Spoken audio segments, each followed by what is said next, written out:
Okay, we're going to begin. We started a mini-series on business ethics. Even though we covered a similar series called Morality and Bioethics, business ethics is a little bit different. It involves many issues that affect us on a daily basis.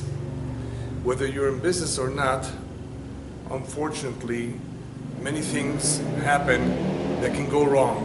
Many things that people do, they're not even aware that they are ethically not right. I decided to talk tonight about corruption. Corruption being the most malignant cancer in society. And whenever I mention casually corruption, people think, oh, Latin America, Africa, the Middle East.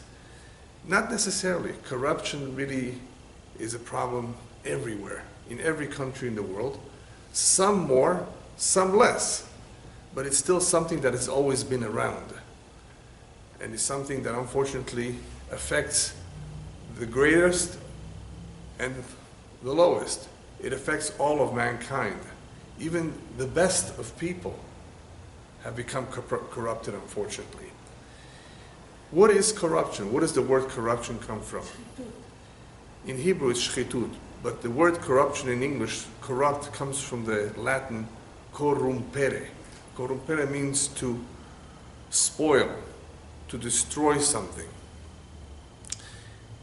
The human being, as we know, was created in the image of God. He is therefore capable of being like the angels. He's able to be pure. He's able to be selfless. He can be devoted to his God-given mission. He could really be a blessing to mankind, to this world. Or the opposite. Man can be worse than an animal. He can be wicked.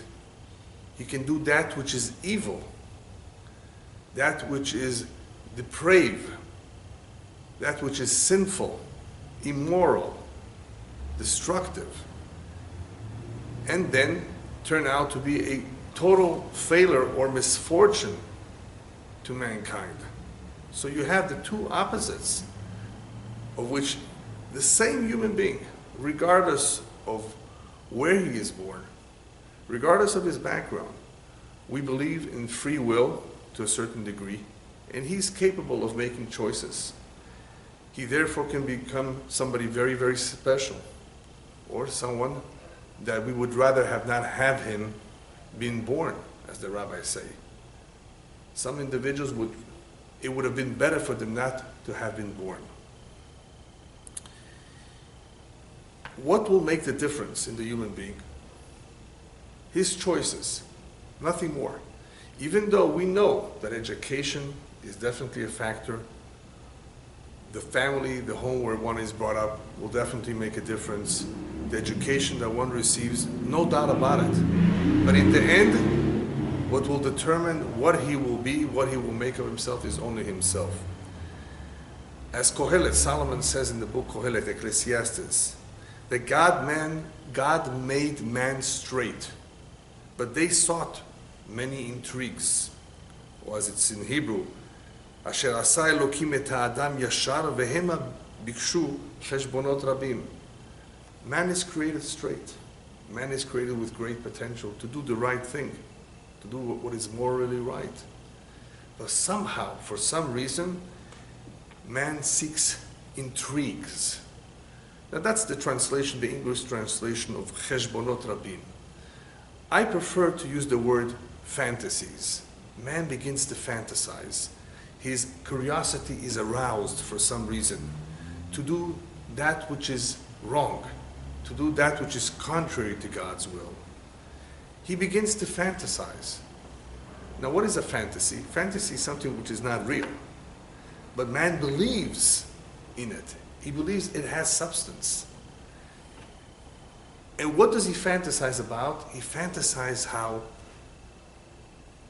what would it be like if he was powerful like the gods? After all, isn't that what the serpent told Adam and Chava? V'item kilokim. You will be like the gods or like the angels.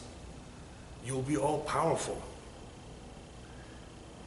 in some way, this is what man fantasizes about, that money or positions in power can make him happy, can make him achieve that which is so important to achieve, and that is to be better than everybody else, to be richer than everyone else, to be on top of everybody, to control others. Man begins to fantasize about this, some more and some less, in various degrees. Thomas Jefferson, the third president of the United States, because of his involvement in politics, said the following: "Whenever a man has cast a longing eye on offices, was on power, on position of power, a rottenness begins in his conduct." In other words, if man longs, if he desires, aspires to positions in power, right away, immediately, almost automatically, a rottenness begins in his conduct. Now, this could be seen in money and in power. We're not just talking about money here. It could be in all kinds of situations. James Madison, who was the president after him, president number 4, also said something similar. All men having power ought to be distrusted to a certain degree. Those in powers of positions need to be distrusted. To a certain degree, you cannot take them 100% seriously. And as the famous saying goes, power corrupts. In other words, just yesterday, these same individuals who are now holding a position of power perhaps were good people, were your friend. And after they've reached the position of power, after they've become wealthy, or as they say in English, filthy rich, all of a sudden, they look at you differently. They treat you differently. What happened? It's the same individual, the same human being. There's something in that position of power, or there's something in that money that transforms people, not necessarily in a good way. It corrupts them. It has the ability to destroy them.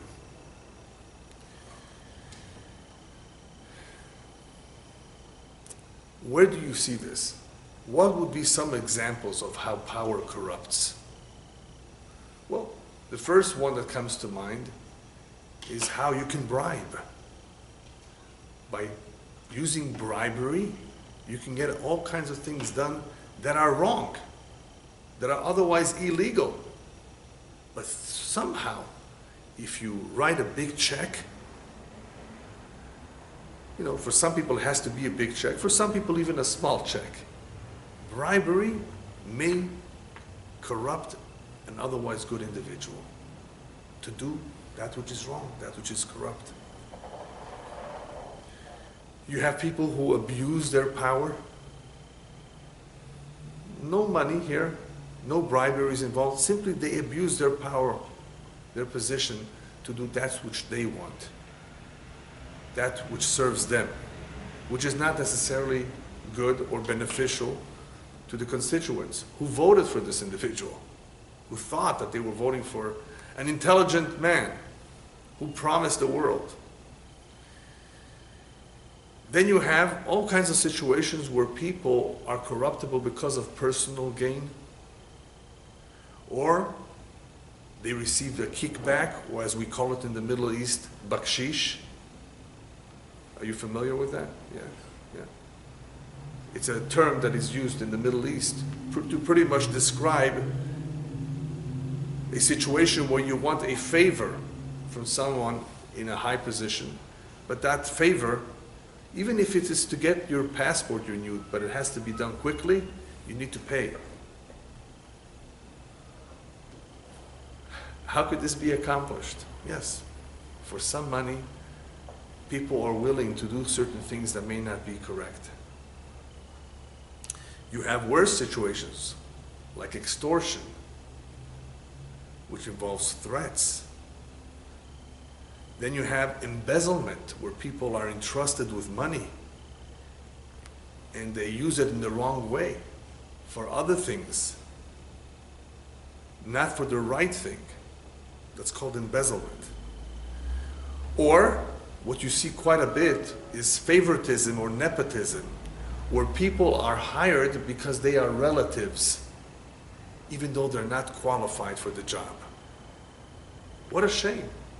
Wouldn't you want the best people, the most qualified people in the treasury? Not thieves. The treasury. People who are brilliant, people who are experienced, people who really have an interest in helping the economy, in doing what's best for this country, for whatever country, for whichever country they are serving. But sometimes you have people, or I shouldn't say sometimes, many times, you will have people put into that job who don't know anything about the job, just because they are a relative, a friend, totally unqualified.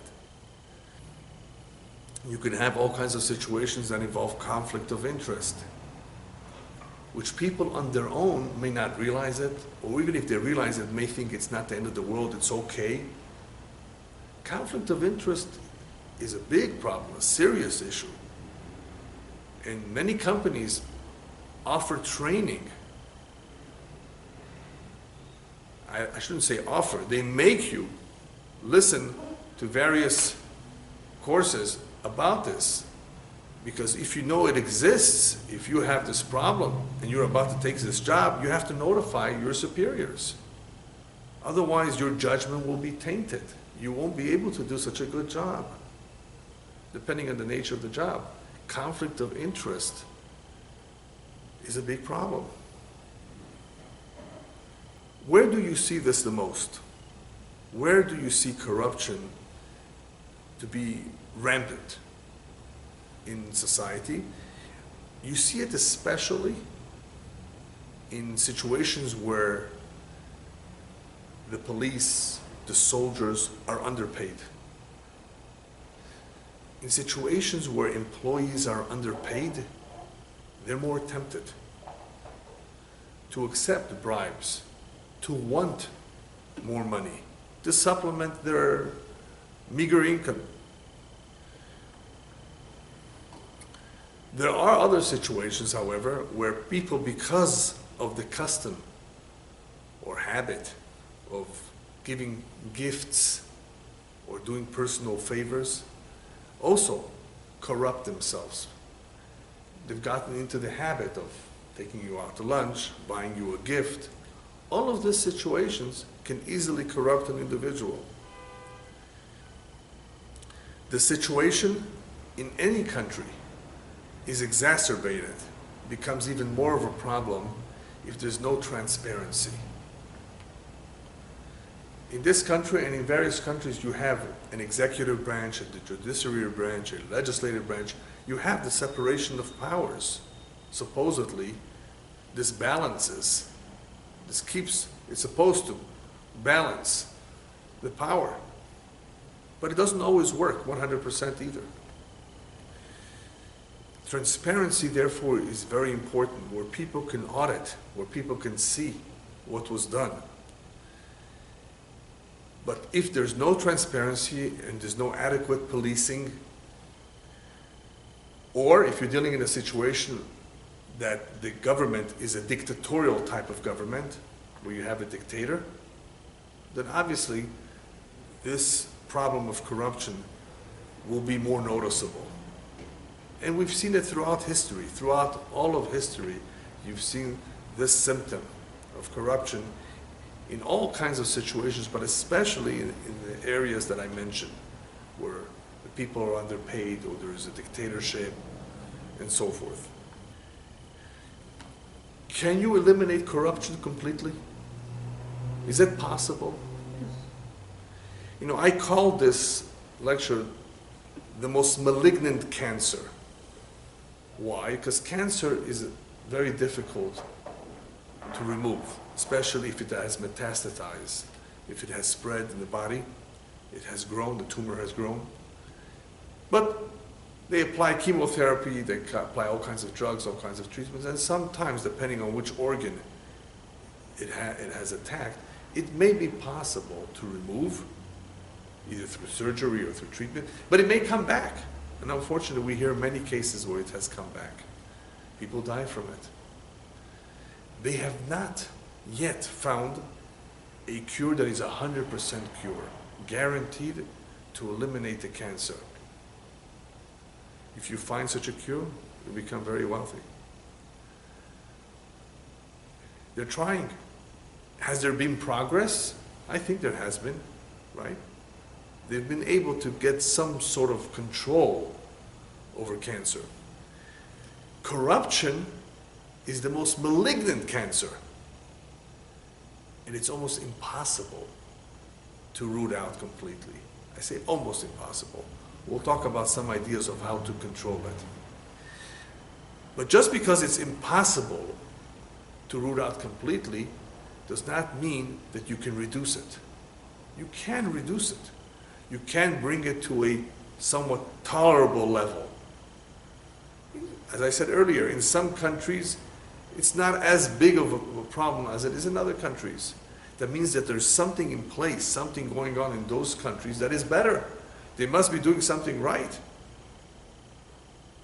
You can't just bribe officials in this country in the same way as you can in other countries. I mean, you probably can still bribe them, but it requires a lot more money, because human beings can be corruptible. But some countries are worse than others. The reason, however, why you cannot get rid of it completely is because there's no moral accountability to anyone. If human beings do not have a moral accountability to God or to some authority, it becomes much more difficult to control. Or if you're dealing with people who actually believe that money can solve their problems. There are people, a lot of people who believe that money will solve all their problems. So they can pay off their mortgage with this bribe. They can solve a lot of problems with money. So if you have people that have no moral accountability to anyone, or they have a strong belief that money can solve their problems, or if simply they have no interest in serving their country and do not care about honesty, how are you going to ever solve the problem? And so what you see here is the bottom line of why people will continuously be susceptible to being corrupt is because of this. Forget about what we said earlier about the lack of transparency. All of that is important. If you really want to improve the situation and make the country less corrupt, you definitely have to put together many laws and rules that will control the situation. I mean, obviously, transparency and laws need to be in place to improve the situation. But will it go away completely? No. Even amongst judges, the best, the cream of the crop, presidents, makes no difference who it is. As we said, it could be the lowest or the highest, regardless of the position. The money, the power can corrupt the individual. But the real issue is a lack of moral accountability. Or simply the belief that money will solve their problems. And if there's a lack of interest in serving the country, a total lack of honesty, then it will become much more difficult to implement a system which is corruption-free. But you can try to contain it. It is possible to contain it, to limit it to certain tolerable levels.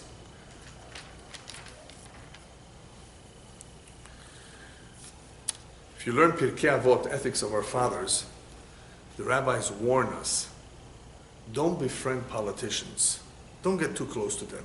Don't think that they will help you out, that they will do you a favor. Why not? Because they don't deliver on what they promise. When they need you, they promise. Right. When you need them, they're not there for you. Sounds familiar? Yes. Yes. You think this is only true today? It was the same always. The same thing. This is the rabbis telling us years ago. Don't befriend them. Don't over trust them. Don't put your confidence in them too much. Don't trust what they say.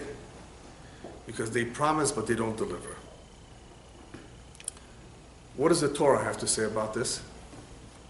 The Torah goes a little bit further into this problem by telling us, take for example shochad, bribery.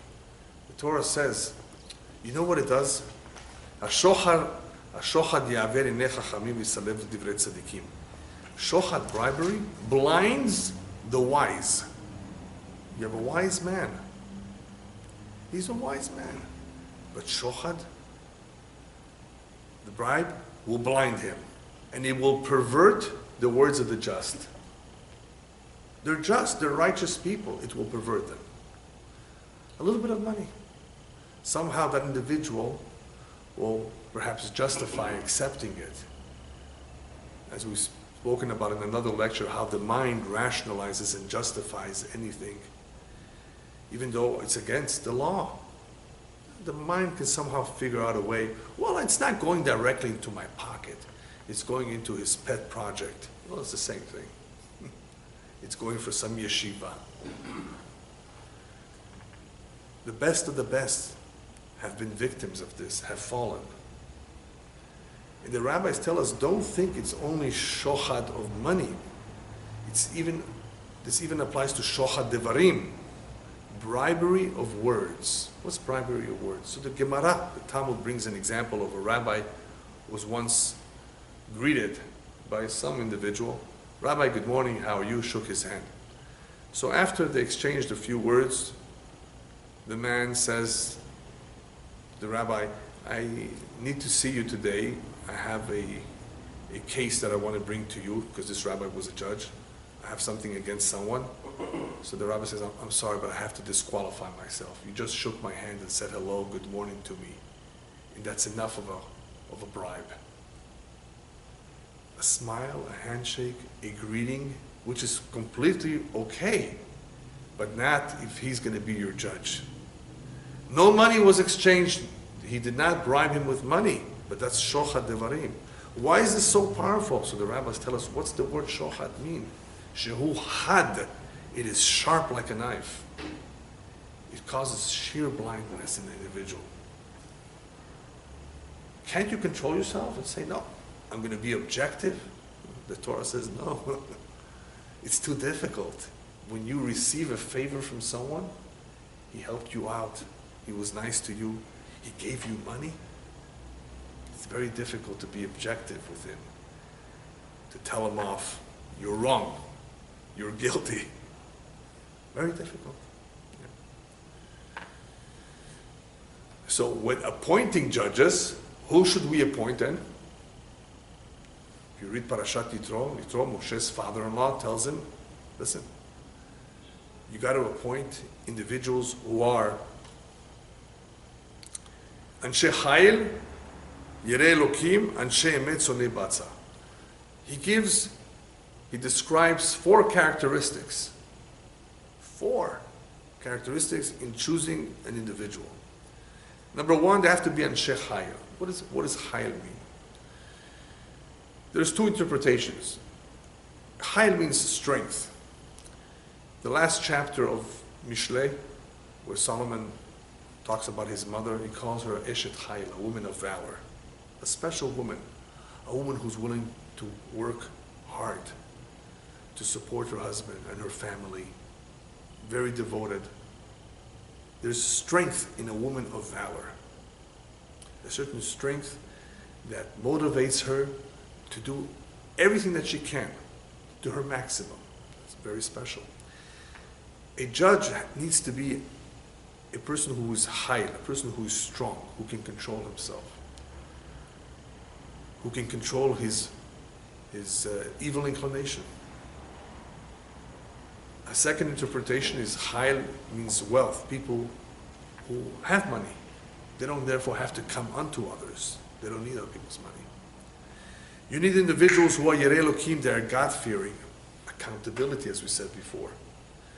You need individuals who are Anshei Emet, people of truth. Sonei Batza, that they don't want any personal gain. They don't like taking advantage of any situation. Sonei, they detest it. They don't want to be involved in any situation where there's a conflict of interest or some personal gain for them. They want to stay away from it. These are the kinds of people you have to look for. Now, obviously, this is difficult to find, not because they don't exist, because how are you going to know this? Moshe was divinely inspired. And according to the Zohar, he knew palmistry. He could read the hands and see indicators of these characteristics.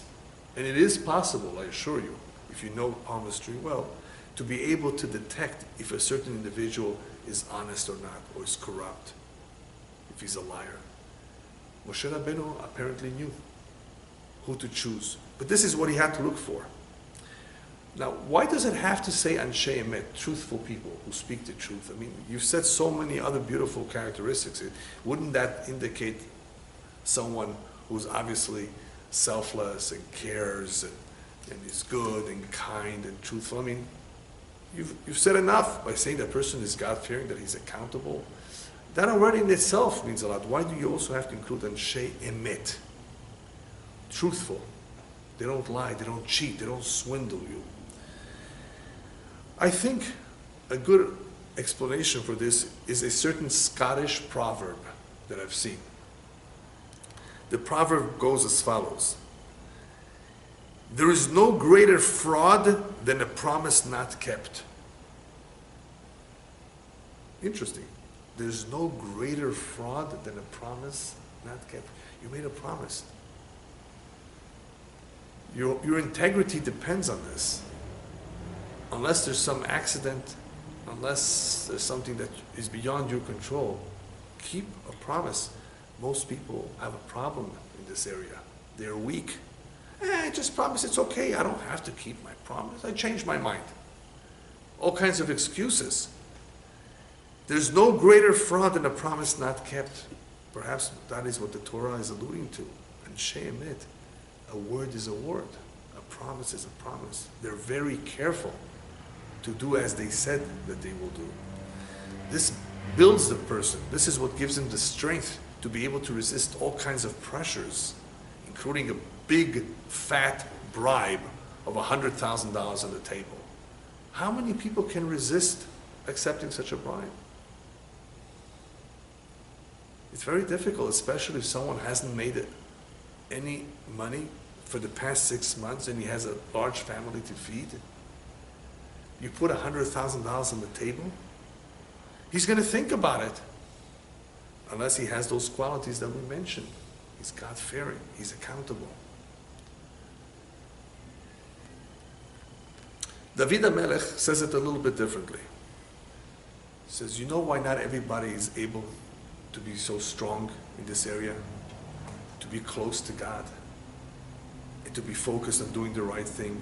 He says in Tehillim, Psalms, Mi ya'aleh behar Hashem, mi yakum b'mkom kodsho. Who will be the one that will ascend the mountain of God? In other words, that will come close to God. There will be a righteous individual.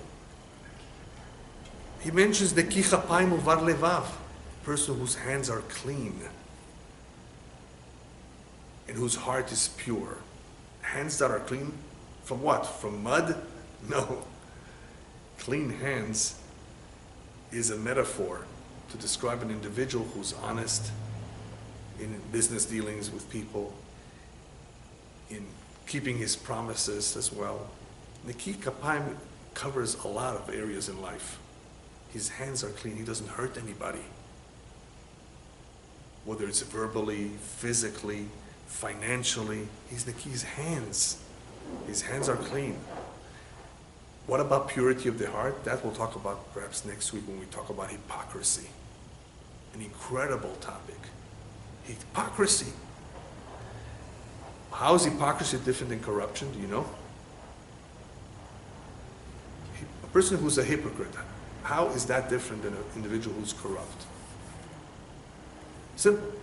A hypocrite behaves or gives the impression that he's such a good individual.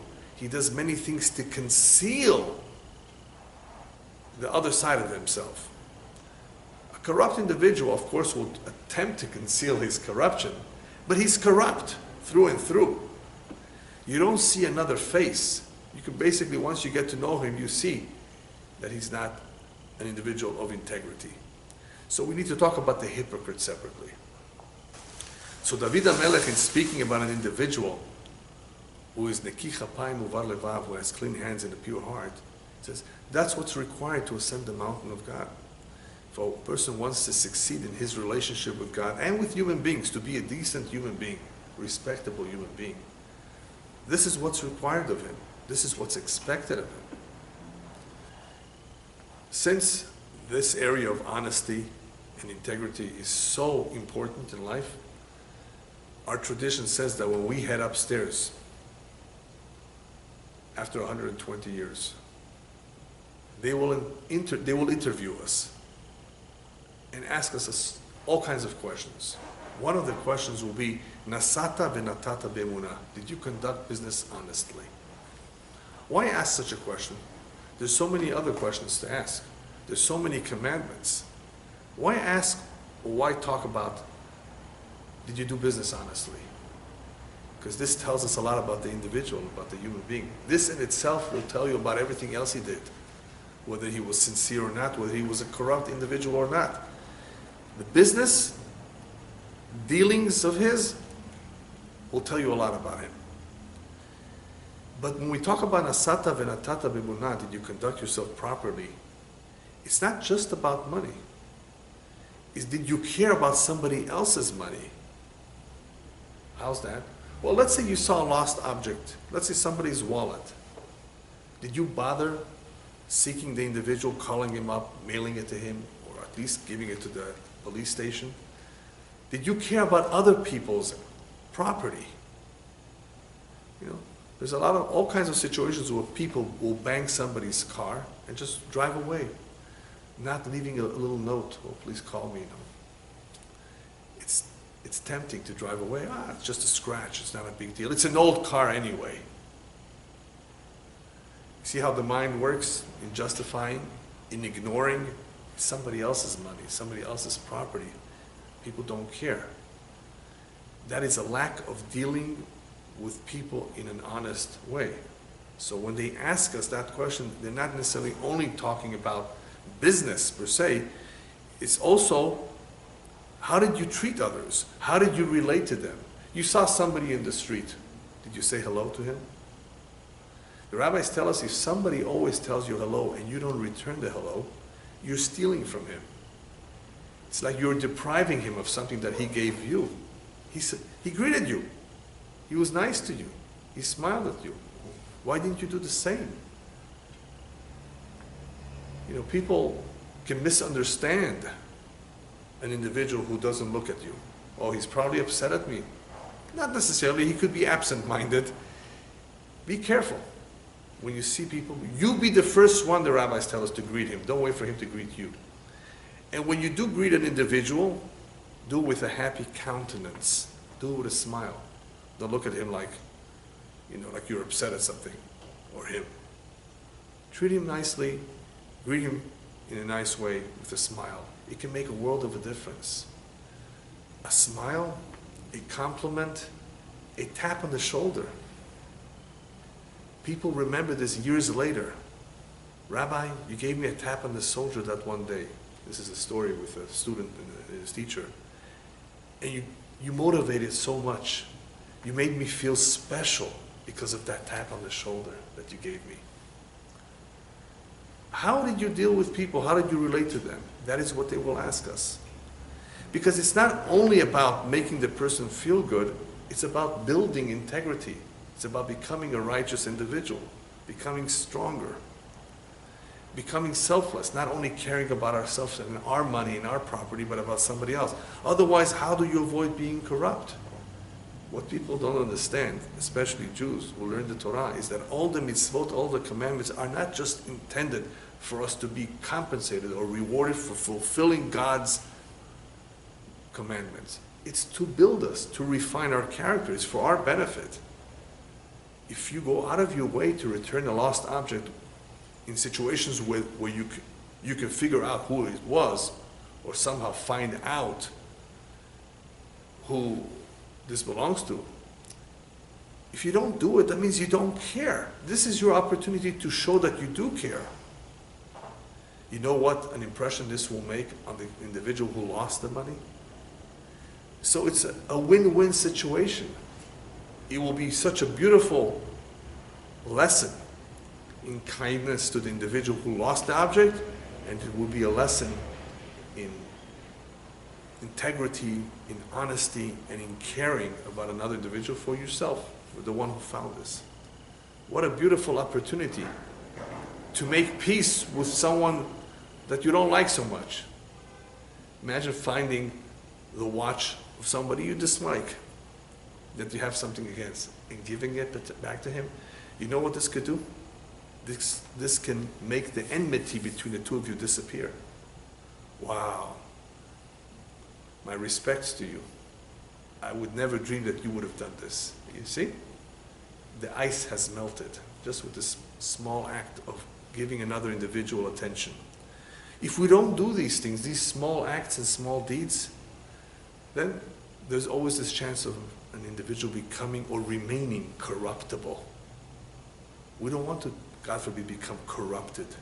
So we have to always engage in activities that are opposite to that which is self-serving.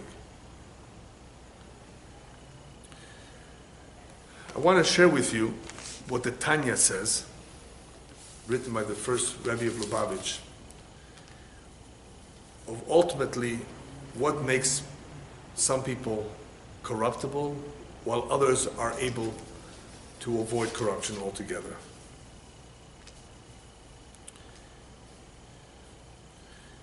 He says as follows: "Haosim gufam ikar v'nafsham tefela אי אפשר להיות אהבה ואחווה אמיתית ביניהם." Those who give priority to their physical selves and make the soul subordinate cannot achieve sincere brotherhood. In other words, if the physical self is more important than the soul, they can never achieve brotherliness, brotherhood, unity with other individuals. Rabbi Twersky has a beautiful book called Growing Each Day, and he elaborates a little bit more on this particular passage in the Tanya, and he says as follows: separation and divisiveness among humans do not derive from the soul, because the soul are really all one. They come from God. Where does separation and divisiveness amongst people come from? It comes only from the physical self.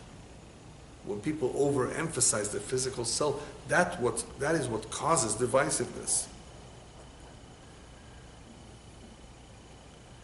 The needs and desires of the physical self, the quest to satisfy one's earthly drives, are the causes of divisiveness. Therefore, he says, to the degree that one recognizes the neshama, the soul, as one's true essence and subordinates the physical self thereto, to that degree one can eliminate the divisive factors and achieve true unity and brotherhood. Now we can understand what Hillel said about love your neighbor as you would yourself. That is the essence of the entire Torah. How do you achieve such a love that you care about another individual as you care about yourself? One must eliminate the impediments to sincere love of another. What are those impediments? The non-spiritual aspects of life. The greater the degree of spirituality one achieves, the more perfect can one's love of another person be. Here is the key. Here is the most important key to eliminate as much as possible any vestige, any sign of corruption: spirituality. If that is more emphasized than the physical self, then there is a chance.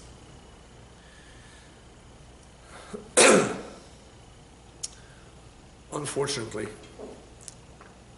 when you read Jewish history during the Second Temple era, one of the most unusual things happened.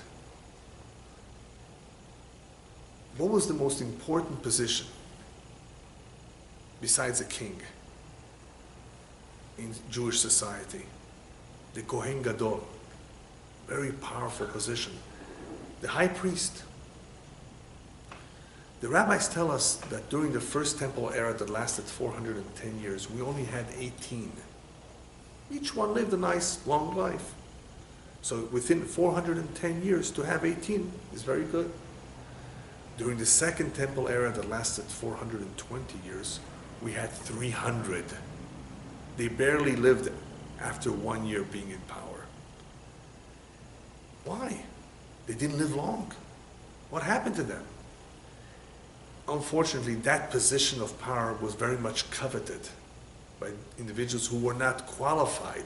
They paid, they bribed all kinds of people in authority to be elected, to be the one chosen to be the high priest. So an unqualified high priest to enter the Holy of Holies on Yom Kippur, he would not make it after a year. He would die. Which explains why we had 300 Kohanim Dolim high priests during the Beit Sheni, during the Second Temple era. A sign of corruption. It's incredible. You look at it and you say to yourself, doesn't one learn from the other? He saw 200 before him die. What's going on? Look how powerful the temptation is to be in power, to have the prestige, or to have the money.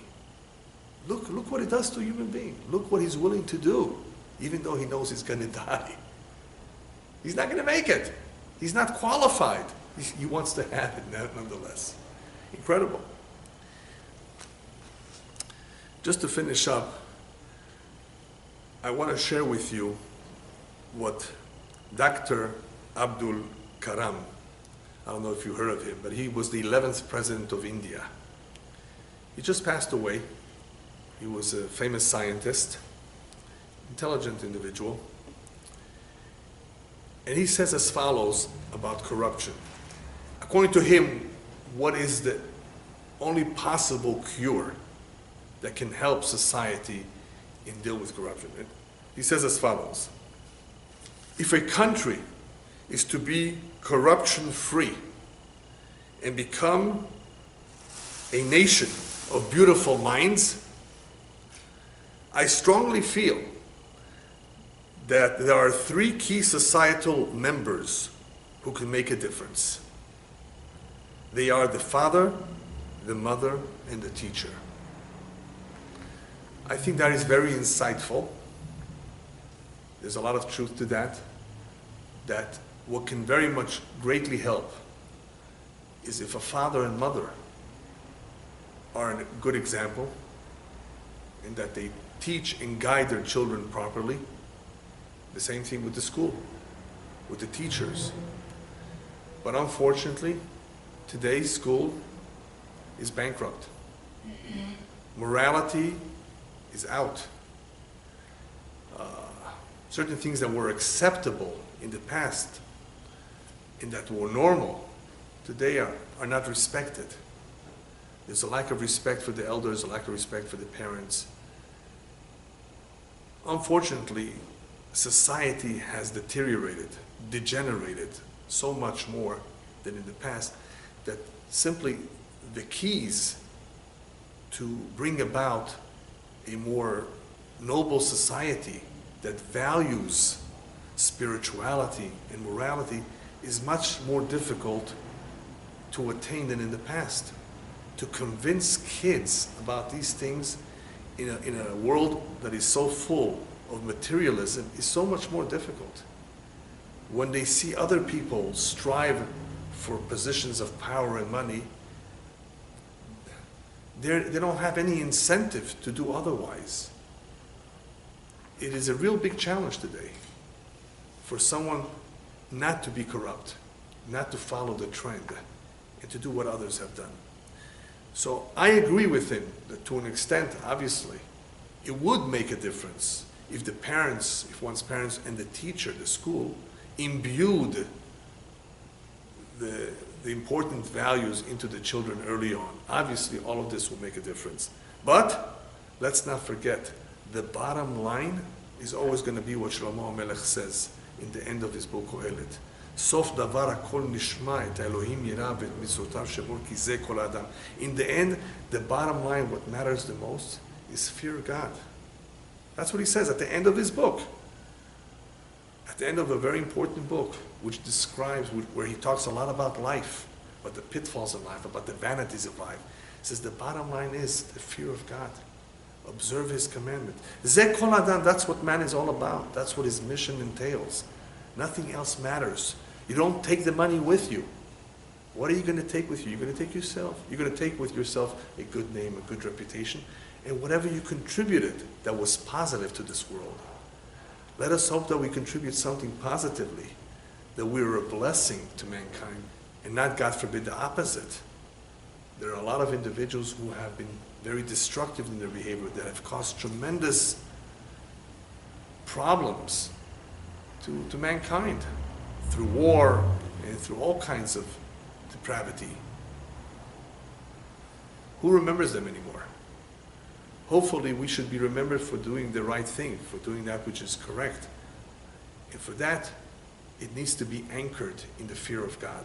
For one to be motivated, for one to want to, not to be corrupt, not to follow the trend, but to be an honest individual with integrity, then he has to be accountable. He has to feel that he's morally accountable to God, which is what Solomon says, Yirei Hashem. Right? Ultimately, fear God. If you don't have that, it will be much more difficult to become an honest individual. And that is why, if you wonder, getting back to the original question, what can be done? Can anything be done to root out corruption completely? Yes, there's something that can be done, but it's not so easily attainable. If there's no moral accountability, if these ideas are not being taught to kids in the school, you can make it. You can become a billionaire, just like this individual, just like him. If that is what they emphasize and that's what they stress, and that's what they're going to want to emulate. Everything about the self, everything about the money. And when you have that, that causes divisiveness, we just saw. That causes people to look down at others, to be apart from others. But if you're not emphasizing the physical self, if that's not what you strive for, on the contrary, what you strive for is that which is spiritual, then you become one with the rest of the world. You feel good about other people. You begin to care about them as human beings created in the image of God. That's really the difference. Exactly the way we just read in the Tanya. It's all a matter of what we emphasize and what to us is a priority. Judaism emphasizes the neshama, the soul. That is the priority. But even though it's so emphasized and so much discussed in the Torah and in the Talmud, human beings are corruptible still. It takes a lot of work to refine one's character and to have clarity on how the danger lurks outside at all times, and that this is going to be a continuous challenge for us until the day we die. We have to be careful. Rabbis tell us, just because you were good yesterday and you passed the test and you didn't accept the bribe, don't think that tomorrow you'll pass the test. You were able to pass the test because it was $10,000. Can you pass the test if it's $25,000? Right? What about if it's $100,000? Are you going to resist the temptation of the bribe? What if they offer you this high position, this tremendous favor, but it will require for you to do all kinds of things that are forbidden, that are against your religion and your faith? Some people succumbed to their evil inclination and could not resist. It's not easy, totally not easy. If the Torah says that bribes can corrupt the wise, then that means that anyone, even the best, can fall.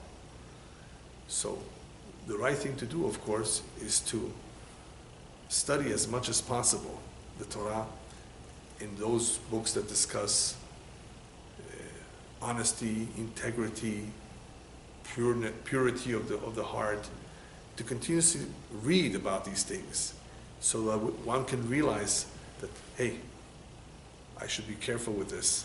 I should not overstep the limits that the rabbis have established, because I'm taking a risk. I can fall. They said I could. There are people who are overconfident. No, it's not going to happen to me. I know better. The person who thinks like that is a fool. We're only human. We're flesh and blood. We're susceptible. The Torah says so. So therefore be careful. The best chemotherapy, the best treatment, therefore, to eliminate this cancer called corruption is therefore spirituality, the fear of God. That is at least what gives us the best chance to be strong, to be able to overcome, B'ezrat Hashem, all the challenges that lie ahead of us. Amen.